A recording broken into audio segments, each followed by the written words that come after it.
India is actually a paediatric blindness capital of the world. सबसे ज़्यादा, China से भी ज़्यादा मतलब नेत्र रोग बच्चों में जो पाए जाते हैं वो इंडिया में पाए जाते हैं।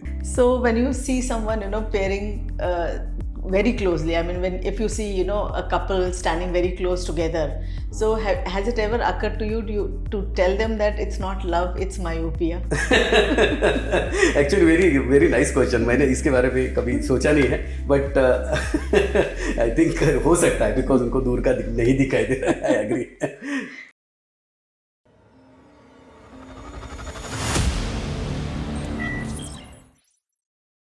Eyes are the windows to the world, but for many children today, that window is quietly losing its clarity.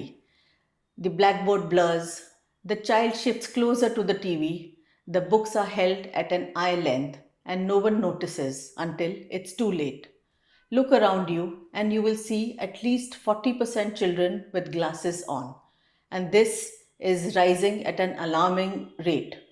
To throw light on this issue that is dogging children today, we have with us an eye specialist, Dr. Rishikesh Mai, who is going to throw light on this problem. Welcome, Dr. Mai. Thank you.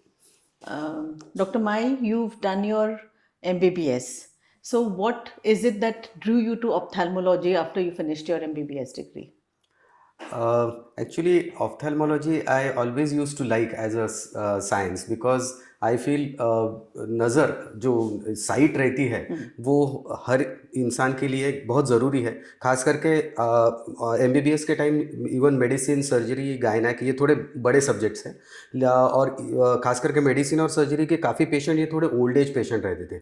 और मैंने एक दो बार ना patient को सिर्फ इसलिए गिरते हुए देखा है बिकॉज उनको दिखाई नहीं दे रहा था। तो मुझे लगा कि यार ओल्ड एज में, मतलब 55-60 साल के बाद में अगर रियली बहुत ज़रूरी कोई चीज़ है तो नज़र है, बिकॉज नज़र जिनकी अच्छी रही एंड तक, उनकी ज़िंदगी काफ़ी अच्छे से मेंटेन रह सकती है। तो एज अ डॉक्टर मुझे लगा कि हम उनको वो उम्र में सही नज़र देना ये उनके लिए बहुत ज़रूरी है। तो इसमें जैसे paediatric ophthalmology, it's a very niche segment, तो फिर आपने कब सोचा कि भाई मैं इसके ऊपर फोकस करूँगा? Even though you have, I mean I was going through your CV, तो आपने बहुत कुछ expertise in various segments, fields of ophthalmology किया है, but then why did you want to focus on paediatric ophthalm? Actually ophthalmology ये जैसे हम post graduation करते हैं तो उस समय हमारा फोकस ये आँखों के सारी बीमारियों के ऊपर रहता है। लेकिन धीरे धीरे मुझे मतलब बच्चों में इंटरेस्ट इसलिए आने लग गया बिकॉज काफ़ी बच्चे अपने आँख से दिखाई नहीं देता ये कंप्लेंट ही नहीं कर पाते। खास करके वो बच्चे जिनके बचपन से ही नज़र कम है, उन्होंने दुनिया उसी तरह देखी है जैसे कोई धुंधला, और उनको लगता है कि पूरी दुनिया इसी प्रकार की धुंधली होती है। तो मुझे उस सब्जेक्ट में इसलिए इंटरेस्ट आया बिकॉज मुझे लगा अगर मैं एक बच्चे की नज़र उसको सही उम्र में देता हूँ, मान लीजिए कि एक 4 साल का बच्चा है जिसको मैं अच्छे से नज़र देता हूँ पूरी ज़िंदगी भर के लिए, मान लीजिए 80 ईयर्स ये सर्वाइव मतलब इंसान की उम्र रहती है, तो एक बच्चों को नज़र देना इज इक्वेलेंट टू 10 बड़े लोगों को नज़र देना, अगर आप वैसे मैथमेटिक्स में कैलकुलेट करें तो इसलिए मुझे, और ख़ास करके मैंने देखा कि इंडिया में ऑर्बिस इंटरनेशनल करके एक अंतर्राष्ट्रीय संस्था है जो यहाँ पे उन्होंने काफ़ी कैंप और वर्कशॉप किए थे, अभी भी वो आते हैं, लेकिन पहले के जब मैं पोस्ट ग्रेजुएशन कर रहा था उस समय वो काफ़ी बार आते थे। और उन्होंने रियलाइज़ किया कि इंडिया में वाकई ही पीडियाट्रिक ऑफ्थेल्मोलॉजी यानी बच्चों की बीमारियों के जो एक्सपर्ट्स हैं वो काफ़ी कम है, और India is actually a paediatric blindness capital of the world. सबसे ज़्यादा, चाइना से भी ज़्यादा मतलब नेत्र रोग बच्चों में जो पाए जाते हैं वो इंडिया में पाए जाते हैं। That is news to me. I mean, otherwise we know India as a diabetic region, but then this is something that you've thrown light on. Yes. So, can you explain what exactly is myopia? Okay, myopia ये हम इसको निकट दृष्टि कहते हैं या near sightedness, जिसमें आमतौर पे जो पेशेंट होता है उनको दूर का साफ दिखाई देता है, दूर का कम दिखाई देता है, नज़दीक के लिए उनकी नज़र अच्छी रहती है, तो इसलिए उसको नियर साइटेडनेस बोलते हैं। ये यूजुअली माइनस नंबर, मतलब अपने चश्मे के नंबर में जो माइनस नंबर होता है वो मायोपिया कहलाता है। ये काफ़ी नोन फैक्ट है, काफ़ी लोगों को ये मालूम है कि माइनस नंबर ये बढ़ता है उम्र के हिसाब से, और ख़ास करके उन पेशेंट में पाया जाता है जिनके पेरेंट्स यानी उनके परिवार के, खास करके उनके माता पिता दोनों को माइनस नंबर है। मुझे ये सब्जेक्ट में इंटरेस्ट कोविड या कोविड के जस्ट पहले से आने लग गया, जब अचानक काफ़ी सारे पेशेंट्स माइनस नंबर के या मायोपिया के आने लग गए। सो अभी आपने जैसे कोविड मेंशन किया, तो डू यू थिंक कि कोविड के समय से ज़्यादा ये बच्चों में जो आप बोल रहे हैं कि मायोपिया हुआ है, तो उसका इंसिडेंस ज़्यादा आपको नज़र आने लगा है आफ्टर कोविड? हाँ, एक्चुअली मैं इसकी थोड़ी कहानी बताता हूँ कि मेरे एक दो पेशेंट थे जो मायोपिया के डायग्नोज थे कोविड के पहले, मान लीजिए 2017-18 में मैंने उनका देखा था, और उनका नंबर तब स्टेबलाइज हो गया था, जब बढ़ नहीं रहा था जो आमतौर पे बढ़ता है। लेकिन कोविड के बाद में जिस पेशेंट का नंबर -2 था, वो अचानक 6 महीने में -3 तक पहुंच गया, -3.5 तक पहुंच गया। तो मुझे लगा कि ये कुछ तो सही नहीं हो रहा है, कोविड के पीरियड में वो ऐसा कुछ कर रहे हैं जिसकी वजह से उनका माइनस नंबर बढ़ रहा है। और मुझे लगता है कि ये सबसे तब मुझे ये मायोपिया सब्जेक्ट में इंटरेस्ट आने लग गया, और मैंने अपने पूरे, फॉर्चुनेटली मैं जिस, मतलब मेरा खुद का हॉस्पिटल है यहाँ पे, तो उसमें मैं सारे पेशेंट के इलेक्ट्रॉनिक रिकॉर्ड्स रखता हूँ। तो मैंने अपने सारे पेशेंट जिनका माइनस नंबर था उनको बुलवा के मैंने नंबर चेक किए उनके कोविड के बाद, एंड ऑलमोस्ट 80% पेशेंट्स में मैडम इनके नंबर बढ़े हुए थे सबके, और सिग्निफिकेंटली, मतलब काफ़ी हद तक बढ़े थे, 1 नंबर 2.5 नंबर उनके बढ़ चुके थे। इसका मतलब है कि वो जो घर में बैठ के मोबाइल देखना या स्क्रीन पे जो ज़्यादा काम करना कोविड से रिलेटेड, ये डेफिनेटली एक कल्प्रिट है, ये मतलब हम अपनी इसमें बोल सकते हैं गुनहगार है, जिसकी वजह से माइनस नंबर पेशेंट का बढ़ता है। सो आपका क्या कहना है कि व्हाई इज दिस हैपनिंग? पहले हमारी ये धारणा थी कि मायोपिया ये सिर्फ मतलब जेनेटिक फैक्टर्स की वजह से बढ़ता है, और किसी को भी मायोपिया आया तो भी वो प्रोग्रेस नहीं होगा अगर उनके माता पिता को माइनस नंबर नहीं है। और ये हमारी धारणा नहीं थी, ये हमने इस्टेब्लिश किया था साइंटिफिकली। कोविड के बाद में ना काफ़ी इसमें मायोपिया में चेंजेस आए। चेंजेस इस तरीके से आए कि जिन पेरेंट्स को, दोनों को, माता पिता को नंबर नहीं है, परिवार में किसी को नंबर नहीं है, उनके बच्चों को -4 -5 ये नंबर आने लग गए, और वो बढ़ने भी लग गए। तब मैंने ये ग्लोबल प्रॉब्लम है, ये इंडिया का प्रॉब्लम नहीं है। और आज मतलब कुछ जैसे दिल्ली में या इवन चेन्नई में उन्होंने सिर्फ शहरों में नहीं, मतलब थोड़े इंटीरियर या गांव के बच्चों को भी उन्होंने चेक किया है, और उससे ये पता चला है कि ये सिर्फ शहरी प्रॉब्लम नहीं है, ये इंटीरियर या गांव वालों बच्चों में भी प्रॉब्लम है। गांव के बच्चे भी मोबाइल देख रहे हैं उतने ऑलमोस्ट जितना हम शहर के बच्चे देख रहे हैं। और ऐसे दुनिया में हर जगह पे ये कोविड के बाद में या मोबाइल या स्क्रीन की वजह से ये नंबर धीरे धीरे बढ़ने लग गया है। 40% तो एस्टिमेट 2024 का था। अभी जो रिसेंट हमारे कुछ रिसर्च हुए हैं उससे ये साबित हुआ है कि ऑलमोस्ट 2030 तक इंडिया में 50% बच्चों में मायोपिया आने वाला है। और अगर हम कुछ भी ना करें, मतलब हम डॉक्टर्स या इवन पेरेंट्स कुछ ना करें, तो ये ऑलमोस्ट 70 to 80% तक चला जाएगा अगले 10 साल में। तो अपन ये कैसे काउंटर कर सकते हैं? काउंटर करने के लिए देखिए, 2-3 इसमें यह सबसे ज़रूरी यह है कि पेरेंट्स ने डॉक्टर से चेकअप करवा लेना चाहिए हर बच्चे का। हम चाहते हैं, जैसे मैं भी काफ़ी स्कूल्स में जाके ये स्कूल स्क्रीनिंग करते हैं हम, जहाँ पे जाके ये देखते हैं कि बच्चों को साफ दिख रहा है या नहीं, क्योंकि बच्चे कभी भी कंप्लेंट नहीं करते कि उनको दिखाई नहीं दे रहा है।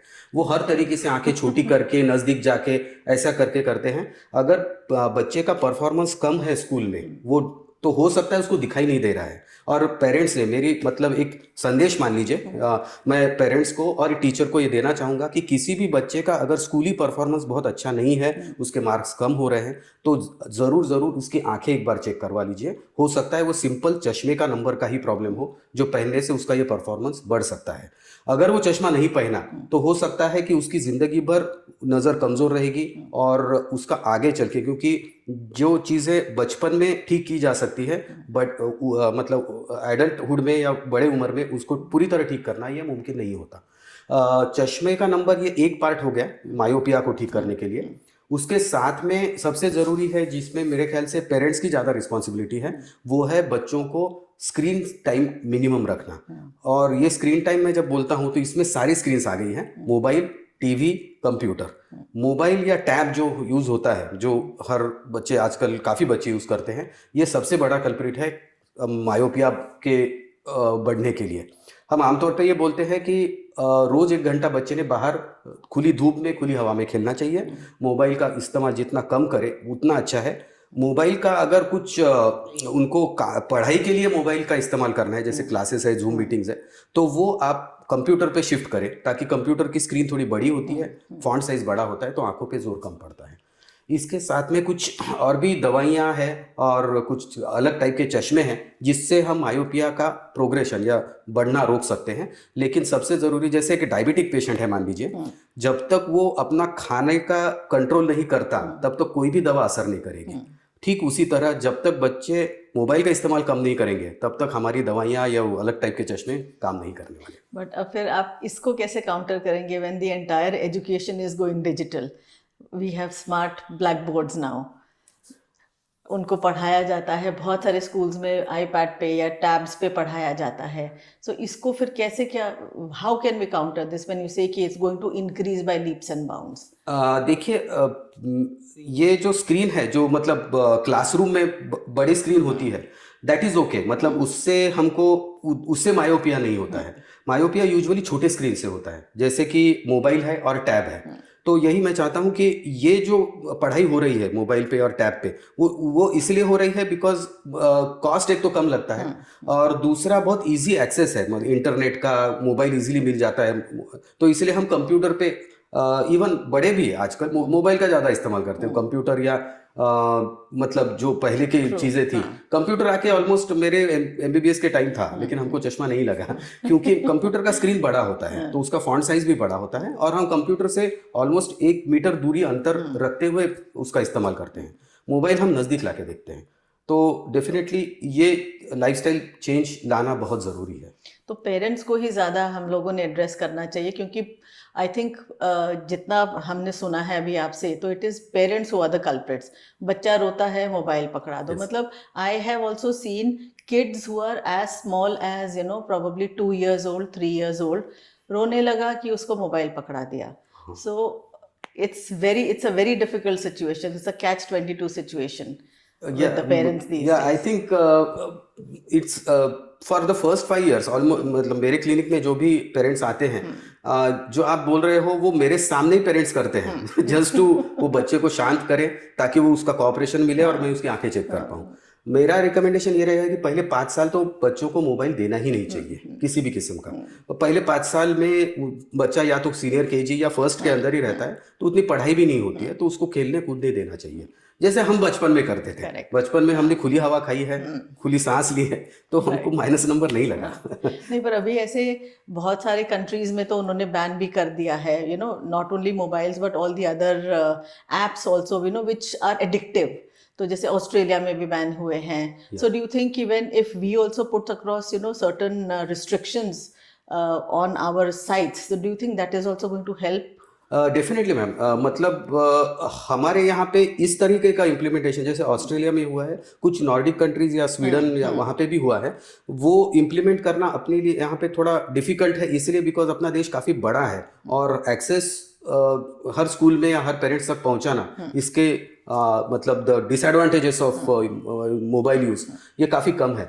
लेकिन फिर भी पेरेंट्स को हमको अगर समझाया जाए, क्योंकि आज मतलब हम रोज़मर्रा के हमारे क्लिनिकल प्रैक्टिस में ऐसे पेरेंट्स आते हैं, और आज तक सभी पेरेंट्स ने ये एक्सेप्ट किया है कि मोबाइल ये आंखों के लिए अच्छा नहीं होता है, लेकिन हमारे if we put the word across to them, तो उनको उसकी ग्रेविटी समझती है, and they have been cooperating, at least they are putting an effort to cooperate.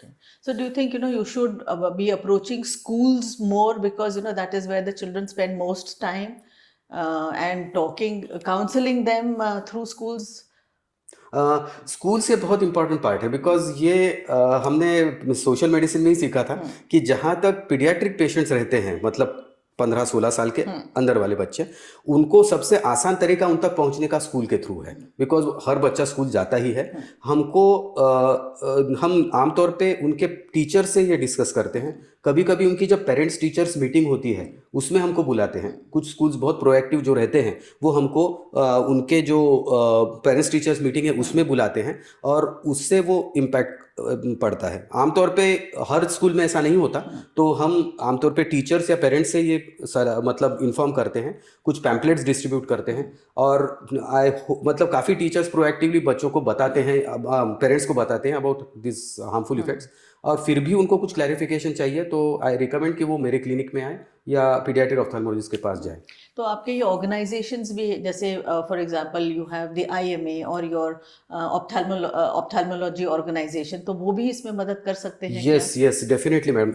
इसमें देखिए लोकल लेवल पे यहाँ पे ऑफ्थेल्मोलॉजिकल सोसाइटी नागपुर है, एक strabismus and paediatric ophthalmology society of India है, जिसका मैं एडिटर हूँ, मतलब मैं पहले उसका एग्जीक्यूटिव कमेटी मेंबर था। इससे भी हमारी जो अम्ब्रेला ऑर्गेनाइजेशन है जिसको हम ऑल इंडिया ऑफ्थेल्मिक सोसाइटी बोलते हैं, तो इस साल उन्होंने एक उपक्रम किया है कि हर मतलब जो पीडियाट्रिक ऑफ्थेल्मोलॉजिस्ट है या जनरल ऑफ्थेल्मोलॉजिस्ट है, उन्होंने स्कूल में जाके स्कूल स्क्रीनिंग करना है। उन्होंने कुछ नंबर डिसाइड किया कि इतने आपको भेजने हैं, जिसके ऊपर वो एक्चुअली एक रिसर्च वर्क भी करने वाले हैं, टू पता करने के लिए कि कितने पेरेंट्स कंप्लाइंट है, कितने नहीं है, कितना मायोपिया है, ये पूरा जैसे सेंसस होता है हमारे पॉपुलेशन का, उस टाइप का वो डेटा कलेक्ट कर रहे हैं। तो ये ऑल इंडिया ऑफ्थेल्मोलॉजिकल सोसाइटी का एक बहुत बड़ा इनिशिएटिव उन्होंने स्टार्ट किया है।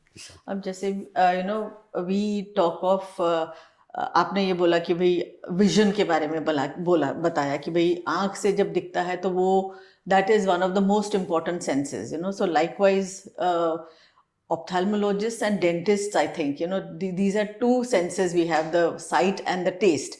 But यही दो डॉक्टर्स हैं, experts, like when I say doctors, ophthalmologist और dentist, जिनके यहाँ पेरेंट्स कभी लेकर के नहीं जाते। वो हर वक्त उनका कहना रहता है बाद में देखेंगे। So how do we bring about a change in this? देखिए इन जनरल, अभी मैंने तो हिंदुस्तान के बाहर प्रैक्टिस नहीं की है, बट मैंने इन जनरल ये देखा है कि हर पेरेंट्स की या अपने बारे में और बच्चों के बारे में, जब तक उनको दर्द ना हो, जब तक कोई तकलीफ ना हो, वो डॉक्टर के पास नहीं जाते। अनफॉर्चुनेटली हमारे फील्ड में मैं सिर्फ 2 इंपॉर्टेंट पॉइंट्स बोलना चाहूंगा। बचपन में हमारा जो ब्रेन डेवलप होता है, ये ब्रेन डेवलप होता है अलग अलग सेंसेस से, अलग इंद्रिय होते हैं हमारे 5। इसमें से आंख सबसे जरूरी है, बिकॉज ब्रेन डेवलप करने के लिए ऑलमोस्ट 50% स्टिमुलस ये आंखों से जाता है। तो आंख जिनकी बचपन से ही उनकी कमजोर है, उनका पूरा लर्निंग एबिलिटी में ही प्रॉब्लम आता है, ये हमने पाया है इसमें। इसीलिए आंखों की नज़र या दृष्टि बचपन में देना यह अत्यंत ज़रूरी है। दूसरी बात, जो हमको ये पेरेंट्स को हम समझाते हैं कि आंखों की काफ़ी बीमारियां जो है ये कोई दर्द लेके नहीं आती है। करेक्ट। हमारी नज़र बचपन से ही कम रहती है, जिसकी ऐसे बहुत बच्चे हैं जिनकी नज़र कम है लेकिन उनको दर्द नहीं हो रहा है, उनकी आंखें लाल नहीं है। तो इसीलिए जब तक आप डॉक्टर के पास नहीं जाते और चेकअप नहीं करवाते, आपको अंदाज़ा ही नहीं आता कि हमारे बच्चे को कम दिख रहा है। So, Dr. Mai, what are some common myths that are associated with myopia, which we need to bust?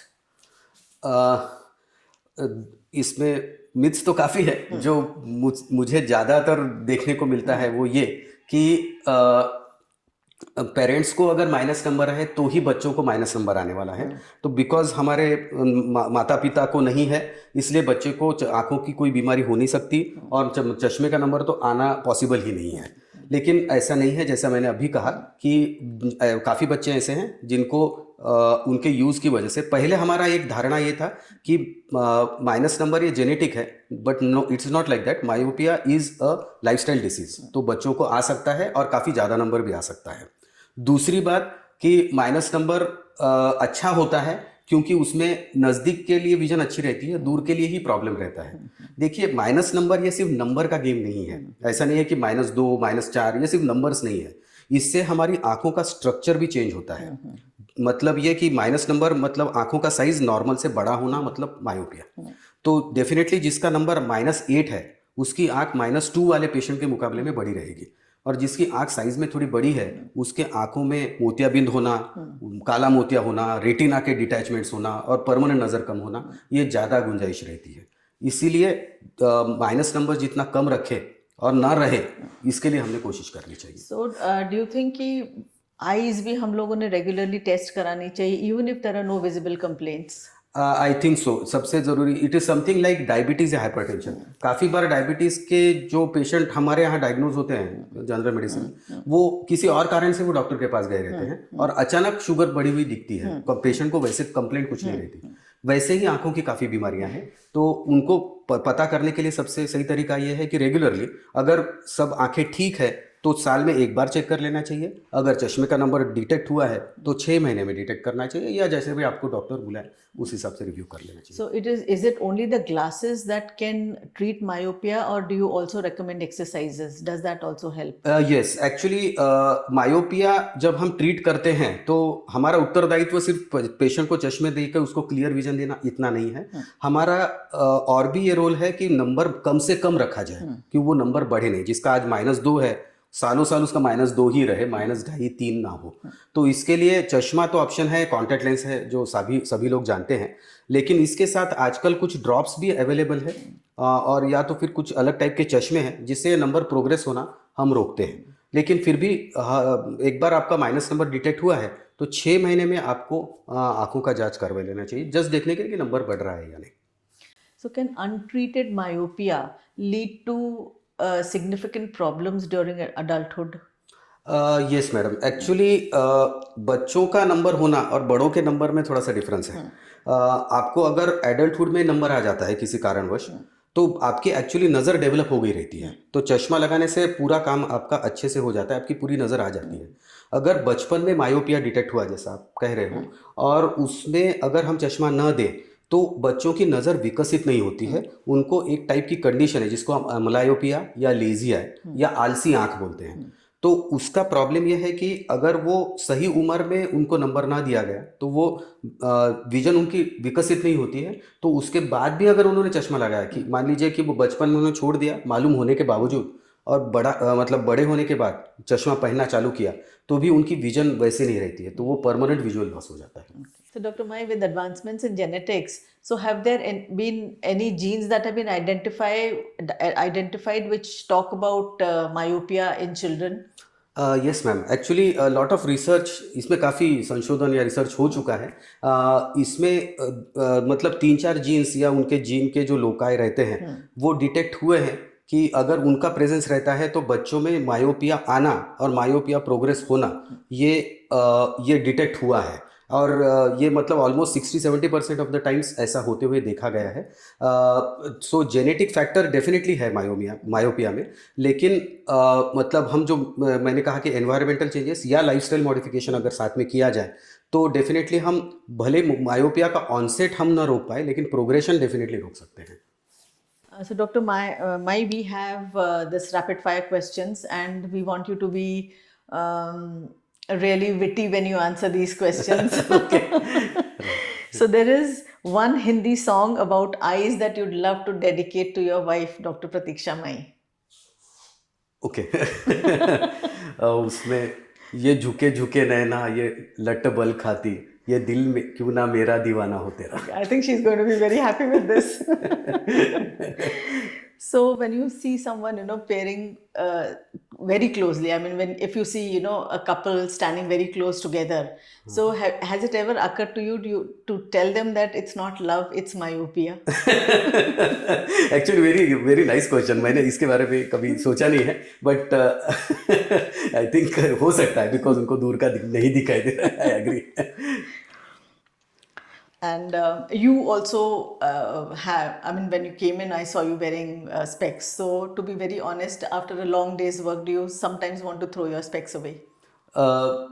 I like to throw my specs away even 1 minute of wearing the glasses actually because ये मुझे उम्र के हिसाब से जो नज़दीक का number लगता है, क्योंकि वो बार बार निकालना पहनना पड़ता है, इसलिए मैं अभी तक यूज टू नहीं हुआ हूँ। तो मैं ये सोच सकता हूँ कि जिनको हमेशा ही चश्मा लग रहा है उनकी क्या हालत होती रहेगी।